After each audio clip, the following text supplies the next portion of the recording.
clarification. And perhaps if the impeachment court will issue an order that the presentation of the article is impliedly complied with, we may accede to that. We are just following the Senate rules on impeachment. And the presentation of the articles is one of the significant part of their own rules on impeachment. Thank you, ma'am. Thank you, Vic. From Philippine Daily Inquirer, Krisha Subing-Subing is now acknowledged. Hello po. Medyo related din po sa question ni Ate Vivian kanina. So, kailan at paano po magsisik ng clarification sa Senate if Congress adjourns by today po? I mean, the past few months has shown us that the Senate refuses to convene into an impeachment court kapag walang session po. So, I guess, is it possible na yung 20th Congress Senate na po yung makapagbigay ng clarification sa House po on their motion kagabi? Can we address the question to the good-looking prosecutor, Rog Gutierrez?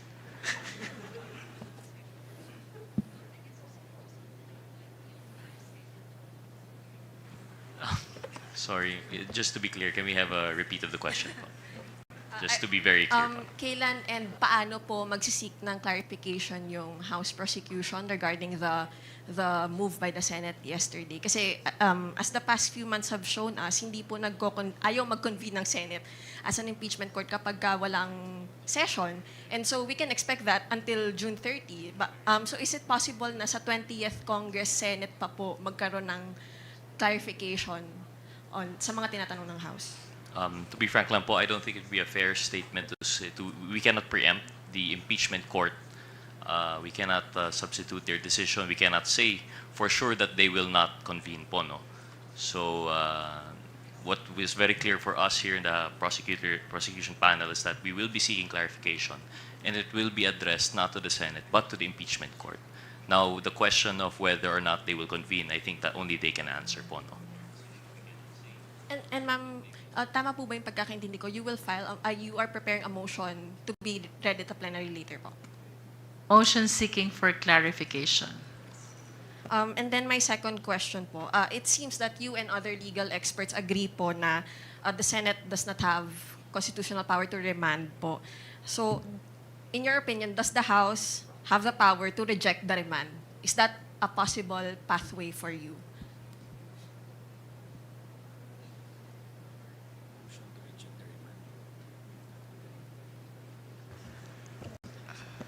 Rog, would you like to continue?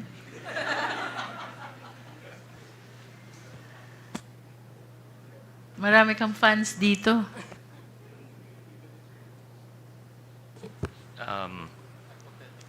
Of course, I don't know if we can speak for everyone po, no? But from our understanding and as per we have discussed earlier, I think it's very clear. Originally, although they are co-equal as members of the House and as members, senators, very different po in dynamics when we are now talking of the impeachment court and the prosecution panel.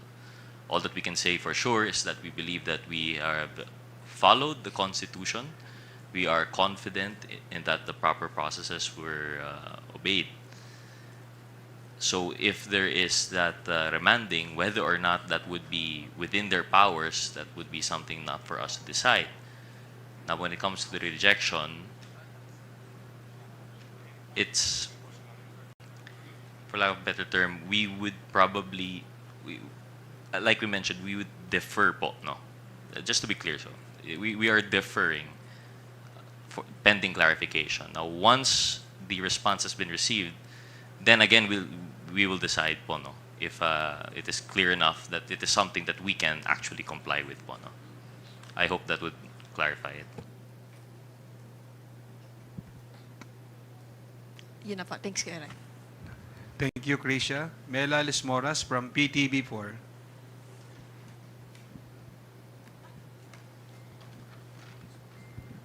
Hi, good afternoon po, Prosex. Sulitin ko na lang po yung pagkakataon since I think this is the first time na medyo marami po tayong humarap dito nga sa isang press conference. For the record, ano-ano po yung articles na assigned sa inyo? pwede po bang sumagot one by one? And gaano, nasa na po yung preparation natin ngayon? Gaano kahalaga na marinig po ito ng ating mga kababayan? Kasi up until now, ang dami na nating naging process dito nga sa impeachment proceedings, pero may mga nagsasabi pa rin na it's all about politics, may mga ganong criticisms. Can you just share ano pong articles and ano na po yung update sa preparation nyo at gaano ito kahalaga na marinig ng taong bayan sa pamamagitan ng impeachment trial? Una po, gusto kong balikan kanina yung tanong, yung tungkol sa can we reject it, di ba? Ngayon, na-return nila sa amin, na-reject. Baka magbula-bula po ito, wala nang patutunguhan. Yun po ang ayaw nating mangyari. Ang importante po dito, ang interest ng taong bayan at saka yung duties and obligations natin. Kung kailangan may mag-bend siguro dito, kami ang prosecutors, sila ang judges, kailangan kung compliable, kung pwede namin gawin na hindi makukompromise yung aming strategy, ay siguro baka kailangan namin gawin. Pangalawa, yung tanong po ni Ma'am tungkol sa articles, sa preparation po namin. Ngayong araw nga po, naghanda na po kaming mag-present, pero pinigilan lang po namin. Pero ayaw po namin muna magsalita para hindi naman namin telegraph kung anong gagawin namin. Pero nandun nakalabas na po yung articles of impeachment. Sir, ilang percentage na lang po? So, with that po, you're saying 100% na nga kayo sanang prepare. Tama po ba?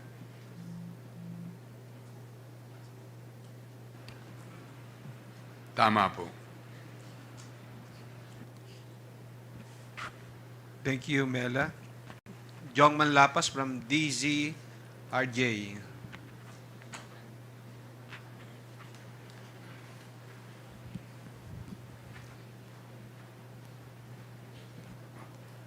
Kay Congressman Chua. Sabi niyo po kanina na unconstitutional, sa saligang batas, wala sa saligang batas yung, o unconstitutional yung ginawa ng Senate. Sa palagay po ba ninyo, magkaroon ng constitutional crisis po itong hakbang ng Senate? Siyempre, yun po yung iniiwasan po natin na mangyari yun dahil ang gusto po natin umusad itong impeachment complaint dahil at the end of the day, ito naman po ay ginagawa po natin dahil interesado rin po ang taong bayan na malaman tungkol po dito. So, sa akin pong paniniwala, ito naman po ay mariresolba ng maayos. At ito po ay gagawin po natin hanggat, sabi nga po kanina, kung gaano kahaba ang aming pasensya, hahabaan pa po namin para ma-resolba lamang itong kinakaharap nating impeachment. Sa palagay niyo po ba na mayroong pagmamalabis ang impeachment court nang ibinalik sa inyo kahit na sinasabi nga ninyo na wala sa Constitution yung hakbang nila? Kaya nga po magsasubmit po kami ng clarificatory questions para malinawan po kami kung ano po talaga yung kanilang mga ninanais. Sa reaction lang po, sabi po ni Senador De La Rosa na tantamount to dismissal na raw po yung impeachment case nang ibinalik sa inyo. Unang-una po, ang trabaho po ng Senado bilang impeachment court ay to try at hindi po mag-dismiss. So, inaantay po namin ngayon na gampanan po nila ang kanilang constitutional duty. Last na lang po, sabi ni po Senador De La Rosa, ginabayan siya ng Holy Spirit. Kanina po, nasa misa kayo, dinasalang kayo. Humingi po ba kayo ng gabay sa Holy Spirit din? Ang unang-una, lahat naman po tayo, yun po ang gusto natin, gabayan tayo ng Holy Spirit. Pero ang pinakatamang gabay po dito sa impeachment proceeding ay ang ating saligang batas.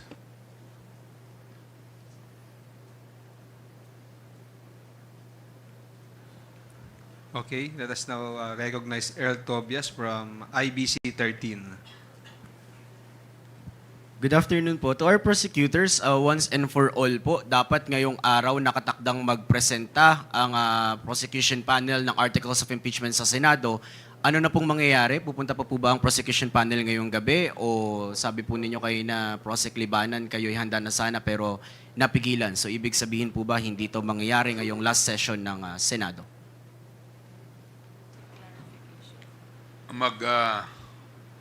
Hingi muna po kami ng clarification sa kanilang nire-request sa Kongreso.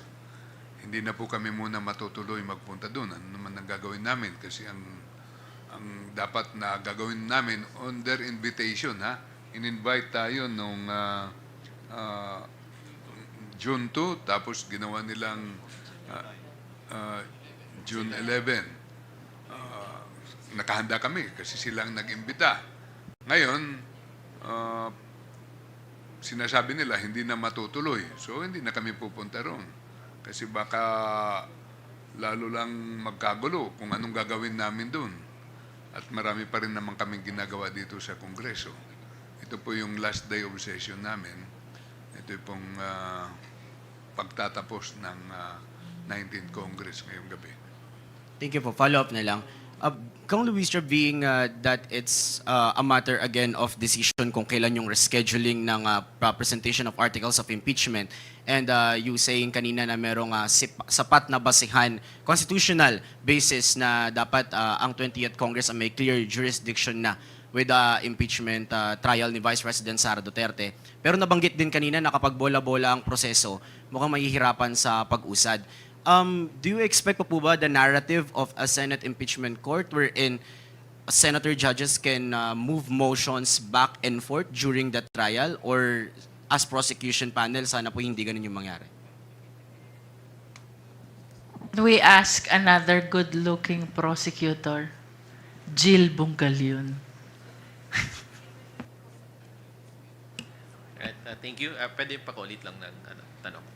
Basically, Prosec, kanina nabanggit po ni Prosec Libanan na kung bola-bola yung proseso, na parang back and forth nga, na kaninong korte ba yung desisyon. Do you expect po ba ay Senate impeachment court whereas ang naratibo ay may magmumove na motion na senator judge between or sa kasagsagan mismo ng trial, and merong mga proseso na atras, merong mga proseso na abante, whereas Prosec panel, sana po ba ay hindi ganun yung mangyari? Well, as a prosecutor, as a member of the prosecution panel, we expect that they will expedite within a reasonable frame yung conduct ng trial. And as much as possible, we want to avoid this kind of motion because it amounts to dilatory, no? Nadidelay lang po yung impeachment. So, we are guided under the Constitution that the Senate shall have the power to try and decide the case. So, malinaw naman dun eh. We should proceed with the trial, and I guess all the members of the prosecution panel are ready with the trial. Thank you, Earl. It's your turn now. Dwight De Leon from Rappler. Hello po, good afternoon. Yun pong sa request ng Senate, yung sa motion nila, dalawa nga po yun, and you've mentioned already that the second part of the motion cannot be complied with because the House is currently in the 19th Congress. So, do you think that the delay is deliberate, the Senate is deliberately delaying the impeachment trial? Let's ask one more good-looking prosecutor, Congressman Keith Flores. Intentionally delaying it, medyo mahirap yan na question but they could have, yeah, we cannot speak for them, no? But then again, di ba, paulit-ulit din nilang sinasabi, but Cheese has been saying that they cannot bind the 20th Congress Senate. Yet, in their orders, they're making us comment for the 20th Congress. So, back to them, di ba? Sila na may sabi nun, tapos sila din naglagay sa order nila. And it's very impossible to comply with such an order. So if it's impossible to comply with such an order, how can we move forward if it is a condition of moving forward? Kaya sinasabi namin na parang dapat it should be baliwala lang yung order na yun kasi it's impossible to do as of the time. So in the House prosecution panel's view, do you think the Senate is delaying the process, deliberately delaying the process? I cannot speak for everyone, no? But for me, yes. Sorry. Okay po. By asking the House po to issue a certification that the House did not violate the Constitution, was the Senate, do you think that the Senate was already putting a premium on the arguments presented by by Sara Duterte's camp? Because yung mga arguments kahapon ni Nabato, seconded by Senator Bongo, it was in all of those were in the petition filed by Sara Duterte with the Supreme Court. Specifically, yun nga po yung violation of the one-year bar rule. Do you think that the Senate is already, or the impeachment court rather, is already putting a premium on those arguments even before hindi pa tayo dumidiretso sa full trial proper?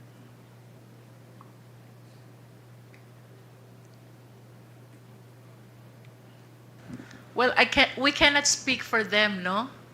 But in as far as the prosecution panel is concerned, that is not really an issue because we are certain that we strictly and fully complied with the requirements of the Constitution with respect to the filing of the impeachment complaint, including the 3 prior complaints.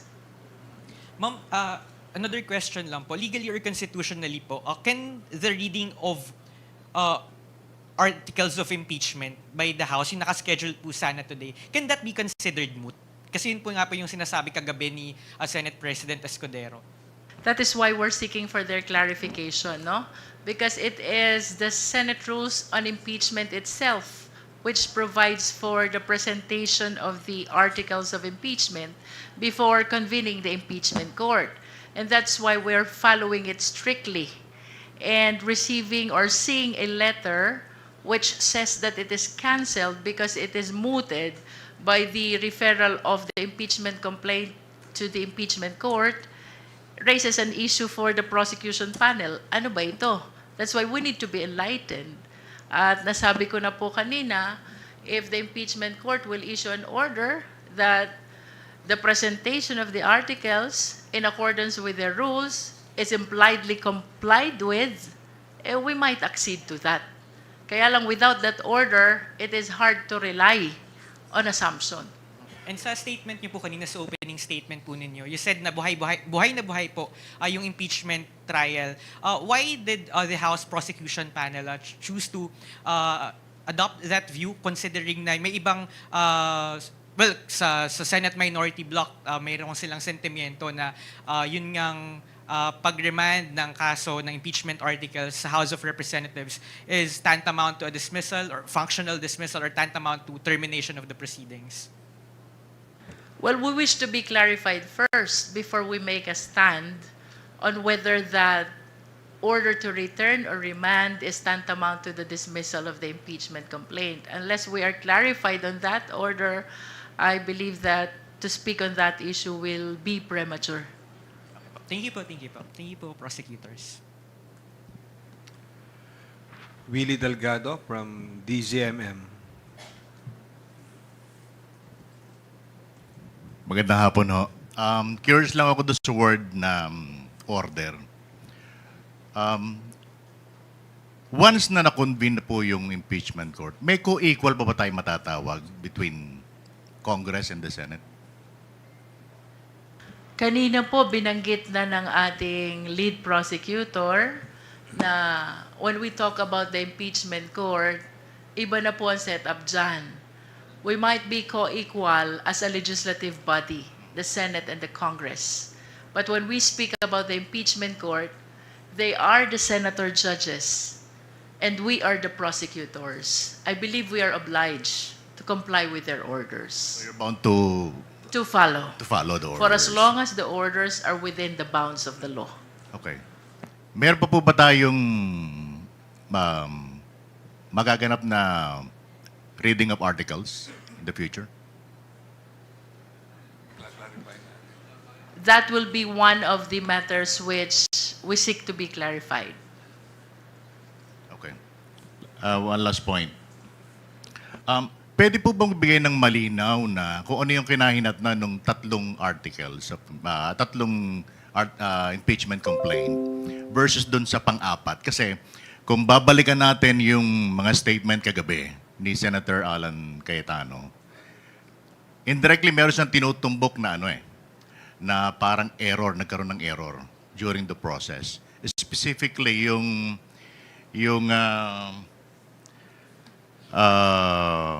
rules of procedure ng impeachment, mukhang ang pinatutungkulan niya is Rule 2, Section 3. Paki-enlighten nga po kami ron. Bel Zamora will answer your question.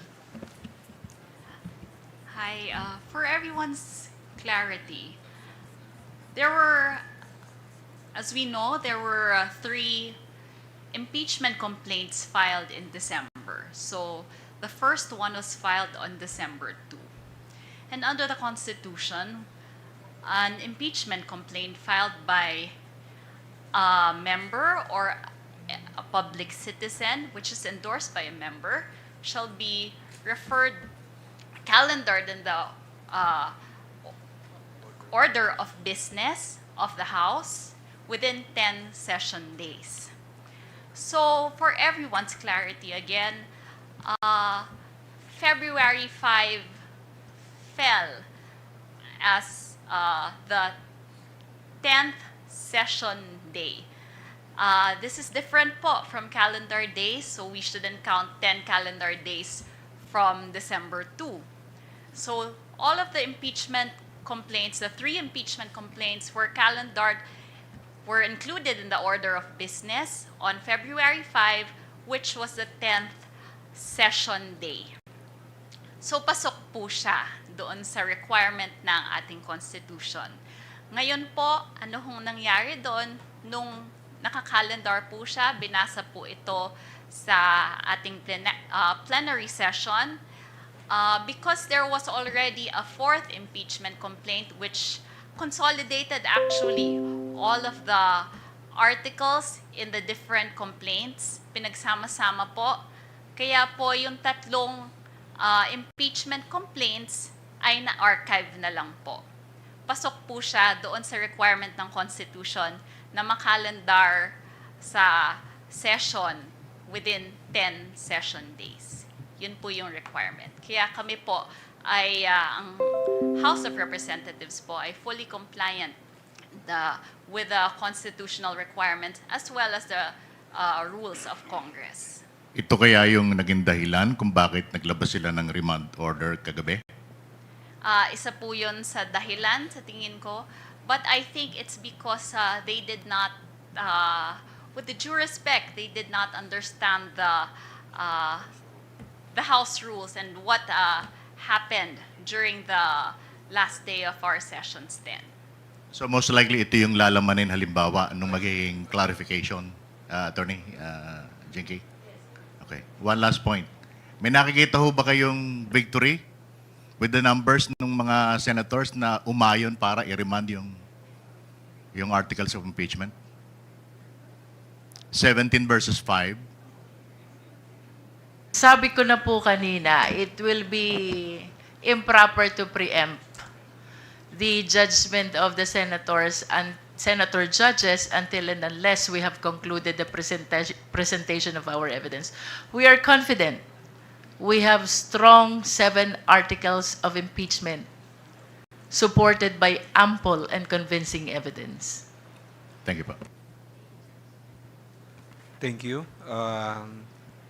Pamela Vasquez from DCMM, sorry.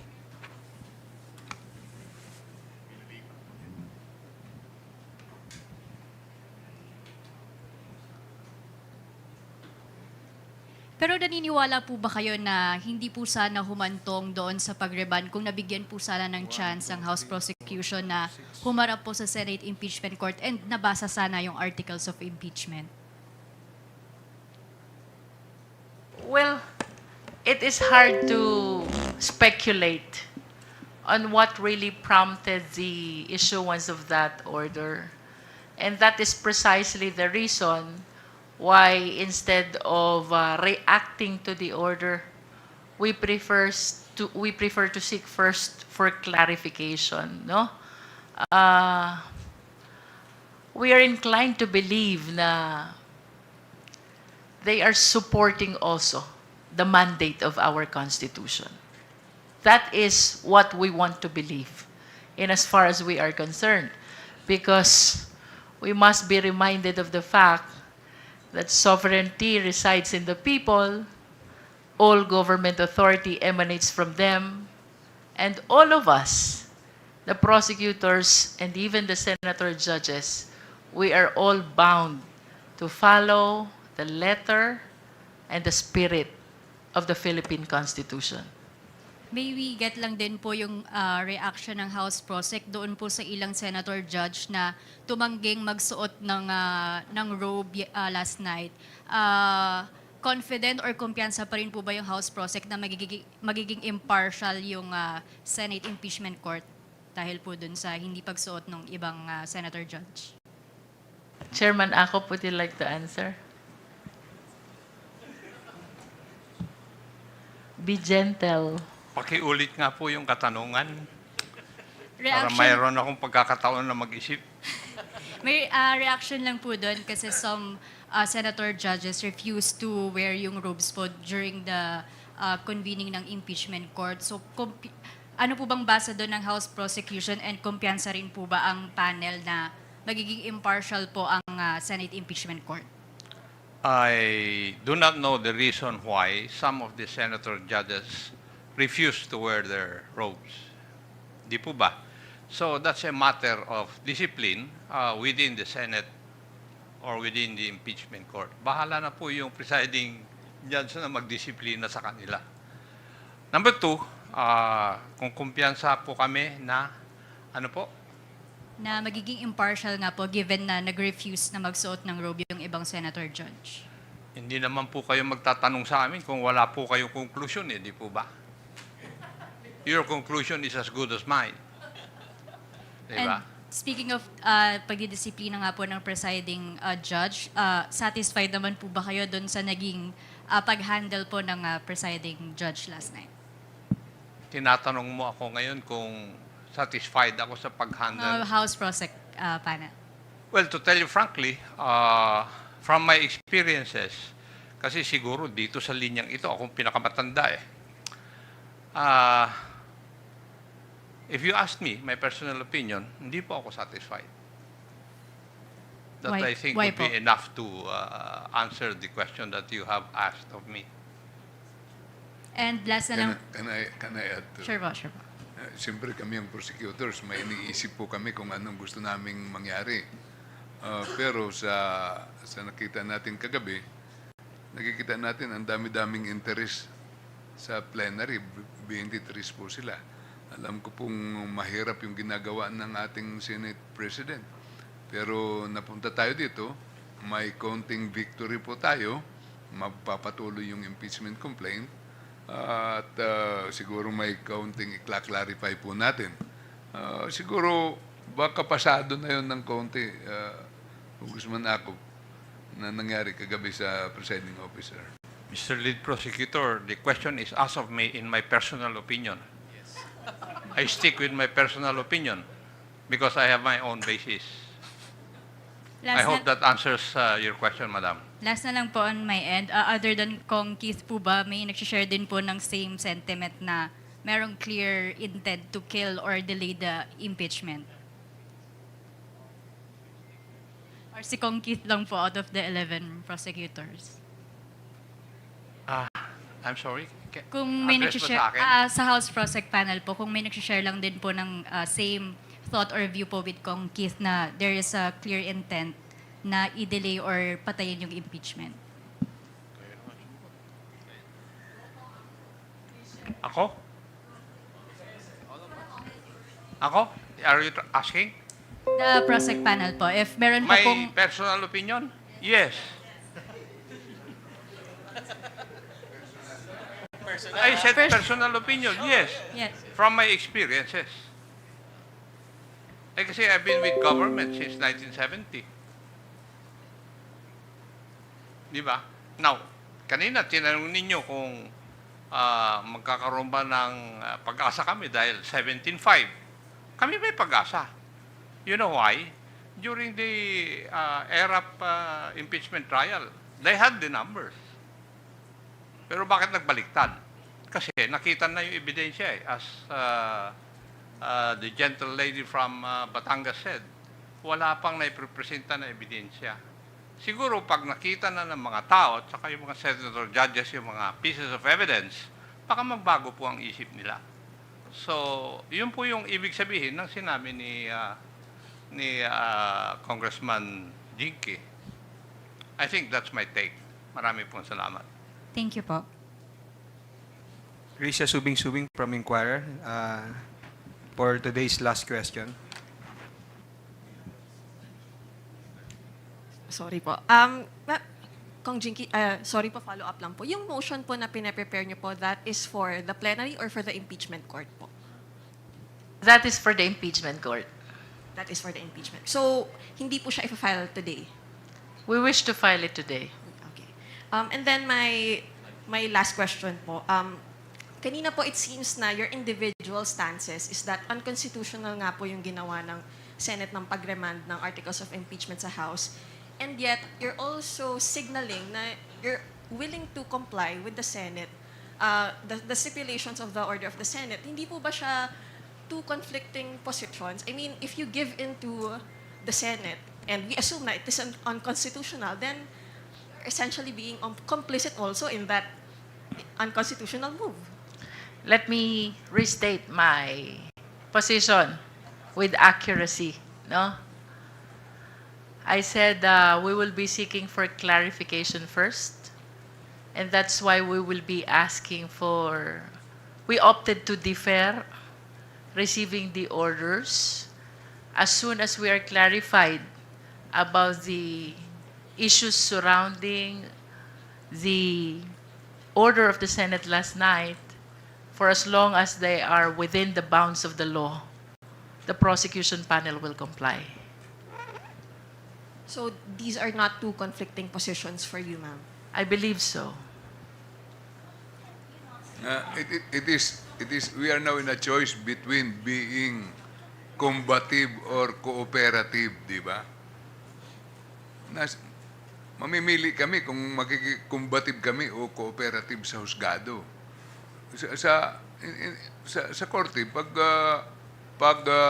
matapang ka masyado, baka malamang matatalo ka. Pero pag nagko-cooperate ka sa orders ng korte at naipresenta mo yung ebidensya, malamang mananalo po kayo. Kaya yung strategy namin is to act as prosecutors in front of impeachment judges, di ba? So, kaya ganun po ang aming ginagawa. Thank you, House Prosecutors Luistro, Zamora, Acop, Chua, Libanan, Bungalon, Gutierrez, and Flores for joining us today. To everyone, magandang tanghali po sa inyong lahat.